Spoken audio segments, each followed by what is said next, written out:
Guys, আমি ঝর্ণা। তো এখন রেডি হয়ে গেছি। কোথায় যাচ্ছি বলো তো? আজকে যাচ্ছি আমি ঈশানপুরের ঈশানেশ্বর মন্দির। তো তোমরা তো সকলেই জানো যে আমাদের গরুর বাচ্চা হয়েছে। তো আজ 21 দিন পূর্ণ হয়ে গেছে, আজকে হচ্ছে 23 দিন। তো আজকে এই যে দেখতে পাচ্ছ দুধ, এই দুধটা আমি দিয়ে আসবো ঈশানপুরের মন্দিরে বাবা বুড়ো শিবকে, ঈশানেশ্বরকে দিয়ে আসবো। কারণ আমাদের বাড়িতে তো কেউ মন্দিরে উঠতে পারবে না। 10 মাস হলো, আমার কাকা মারা এখনও বছর পুজেনি, 10 মাস হলো, সেই জন্য কেউ উঠতে পারবে না। আমি তো মেয়ে, তাই পাবো। তাই এই যে যাচ্ছি আমি, এই দুধটা দেবো আর পুজো হবে আজকে। তো দুধটাই দিয়ে আসবো। পুজো তো সেদিন দিয়ে এলাম, তোমরা তো দেখলেই। তো চলো পুরো ভিডিওটা দেখো, খুব ভালো লাগবে। বাই।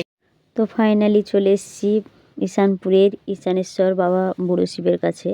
তো দেখো পুজো হয়ে গেছে একবার। তো এখন আমি ঠাকুরমশাইকে বললাম আমি দুধ এনেছি, আমাদের গরুর 21 দিন পূর্ণ হয়েছে। তো আজকে আমি বাবা বুড়ো শিবকে দুধ দিতে এলাম। তো ঠাকুরমশাই নিল, তারপর বাবা বুড়ো শিবের মাথায় ঢেলে দিল। তো তোমরা তো জানোই যে 2 সপ্তাহ আগে আমি এখানে পুজো দিয়ে গেলাম। আমি একটা মিনি ব্লগ বানিয়েছিলাম, তোমরাও দেখেছিলে।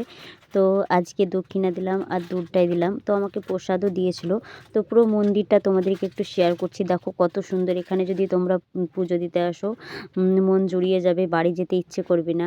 আর এখানকার বাবা বুড়ো শিব একদম যাজ্ঞেশ্বর, যে কোনো বাবা মনোবাসনা পূর্ণ করে। দেখো কত, আজকে তাও অল্প এসছে পুজো দিতে। সামনে পুজো, সামনে মেলা আছে, সেই জন্যে। সামনে মেলা হবে শনিবারের দিন। তো আমি একটা মিনি ব্লগ বানাবো, তোমরা মেলাটাও দেখে নেবে। প্রচুর ভিড় হয়, প্রচুর। এই মাঘ মাসের সরস্বতী পুজোর পরের দিনে এই মেলাটা হয় প্রত্যেক বছর। খুব ভালো লাগে, মানে এই মেলাটার জন্য আমরা অপেক্ষায় থাকি যে কবে সরস্বতী পুজো আসবে, কবে মেলা দেখতে যাব, এই অপেক্ষায় থাকি। তো অলরেডি চলে এসছে টাইমটা, শনিবারের দিন মেলা। আর এখানে দেখো পাঠা বলি হয়, মানে সরস্বতী পুজোর পরের দিন হয় মেলা, তারপরের দিন হয় এখানে পাঠা বলি। তো জায়গাটা ভীষণ সুন্দর, ভীষণ সুন্দর।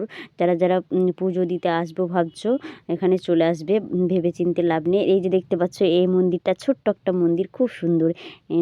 তো চলো এবার তোমাদেরকে আমি দেখাবো যে এই কোন জায়গাটায় মেলা বসে। তো এই যে দেখতে পাচ্ছ আমি বেরিয়ে যাচ্ছি। দেখো অলরেডি মেলা বসতে লেগেছে 5 দিন আগে থেকেই, 1 সপ্তাহ আগে থেকেই মেলা বসতে লেগেছে। দেখো সব দোকান বসবে। এখানে অল্প জায়গা মনে হয়, কিন্তু মেলাতে প্রচুর ভিড় হয়, প্রচুর। কোনো জিনিস যে এখানে বিক্রি হয় না সেটা না, সব জিনিস বিক্রি হয়। আর এখানে দেখো দোকানটা একটু বাড়িয়ে করা হয়েছে বলে এখানে একটু ঝামেলা হচ্ছিল। তো আমি একটু মিউট করে দিয়েছি বলে শুনতে পাচ্ছিলে না আর কি। তো এখানে জিলাপি টিলাপি সব কিছুই দেখো ভাজা হয়ে গেছে, মানে বিক্রি করছে আর কি। তো দেখো আমি হাঁটি হাঁটি পা করে চলে আসছি। এবার আমি রাস্তায়, মানে রোডের দিকে যাচ্ছি টোটো ধরার জন্য, বাড়ি যাব তাই। তো এখানে দেখো রোডের ধারে এগুলোতে প্রচুর মেলা বসে। তো এখন তো কেবল ঘিরছে তাই। তো দেখো দোকান দুটো তোমাদেরকে দেখালাম। আর এদিকে পুরোটাই মেলা বসে। তো চলো একটা টোটো এসেছে। তো অলরেডি বাড়ি চলে এলাম। আর খুব ভিড় ছিল না। বাবা বুড়ো শিবকে দুধ দিয়ে পুজো টুজো দক্ষিণা দিয়ে চলে এলাম।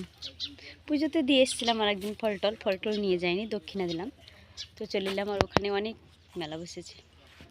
তো চলে এলাম, টোটোতে চেপেছিলাম, তাড়াতাড়ি চলে এলাম। টোটোর মধ্যে ভিডিও করবো ভেবেছিলাম, করিনি।